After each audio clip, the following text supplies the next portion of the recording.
आबकारी नीति आपने दिल्ली के लोगों पे थोप दी। जिस दिन पहले दिन 17 नवंबर को आपने ये लागू की, हमने 55 जगह दिल्ली की कांग्रेस ने धरना प्रदर्शन किया था उन जगहों पे, उन ठेकों पे। हम लगातार अपनी जो हमारी यात्रा चल रही थी पोल खोल जन जागरण अभियान के तहत, उसमें लगातार शराब के लिए लोगों को बता रहे थे कि क्या हालात हो जाएंगे, लेकिन असत्य बयानी की भी हद है। आपने कहा एबीपी न्यूज एक चैनल पे आपने कहा कि हमने तो ठेकों की संख्या कम कर दी है। कैसे कम कर दी है भाई? दिल्ली में 17 विधानसभा क्षेत्र ऐसे थे जिनमें एक भी शराब की लीकर की दुकान नहीं थी। आज हर वार्ड में 3 दुकानें होंगी। 30 जोन आपने बनाए, 27 जोन आपने बनाए 30-30 शराब के ठेकों के। कितनी संख्या है? आप असत्य बयानी कर रहे हैं। आप कह रहे हैं कम कर दी ठेकों की संख्या। दिल्ली में रिहायशी इलाकों में ठेके नहीं थे। आप जब सरकार में नहीं थी, आप पार्टी, ये केजरीवाल की सरकार नहीं थी, तो केजरीवाल साहब ने 2015 के मैनिफेस्टो से क्या कहा था आपने कि दिल्ली में ये तो माफिया होता है, नेता और जो अधिकारी है मिलके ठेके बांट देते हैं, इनके लिए रायशुमारी होनी चाहिए, इनके लिए मोहल्ला सभाओं से पूछा जाना चाहिए, इनके लिए महिलाओं के ग्रुप से पूछा जाना चाहिए, इनके लिए रेजिडेंट वेलफेयर एसोसिएशन से पूछा जाना चाहिए।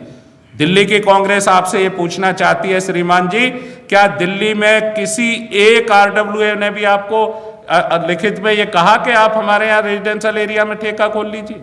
किसी ग्राम सभा ने आपको अनुमति दी? कौन सी रायशुमारी आपने की? आपने दिल्ली को नशे की राजधानी की ओर बना दिया। आप पंजाब के लिए कहते हैं आप हमें सरकार बना दीजिए, हम पंजाब को शराब मुक्त कर देंगे, नशा मुक्त कर देंगे।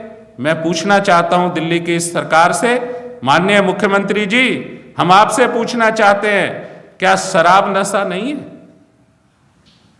क्या शराब नशा नहीं है सरकार की निगाह में?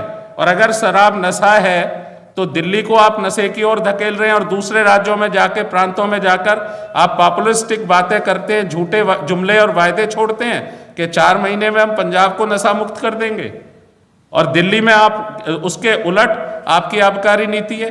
आपने क्यों नहीं चर्चा करी आबकारी नीति पे? आप मांगते ना ऑब्जेक्शन आरडब्ल्यूए से, आप पूछते कि उन्होंने आपको अनुमति दी है।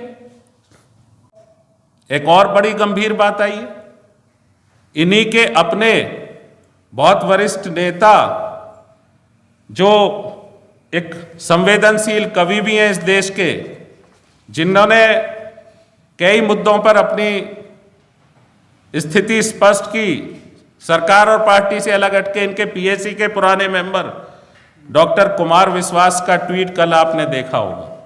हम नहीं कह रहे, वो कह रहे हैं कि 21 से 18 करने और हजारों की संख्या में 850 से ज्यादा ठेके खोलने के लिए दिल्ली का शराब माफिया, दारू जमाखोर और दूसरे लोग जिनको मैंने अपने समय में, उन्होंने मुझसे बात करने की कोशिश की थी, दुत्कार दिया था, आज अब छोटे वाले के साले ने 500 करोड़ की डील में मामला सेट करा दिया। ये मैं नहीं कह रहा, ये डॉक्टर कुमार विश्वास का ट्वीट आपके माध्यम से लोगों तक जाए और दिल्ली की कांग्रेस डॉक्टर कुमार विश्वास के इस खुलासे पे हम दृढ़ता से ये कहना चाहते हैं कि इसकी हाई लेवल इंक्वायरी हो कि कौन लोग हैं इस माफिया, कौन माफियाओं की तरफ इशारा कर रहे हैं डॉक्टर कुमार विश्वास, कौन से 500 करोड़ का आरोप डॉक्टर कुमार विश्वास लगा रहे हैं। दिल्ली की कांग्रेस चाहती है इसका जो है जांच हो,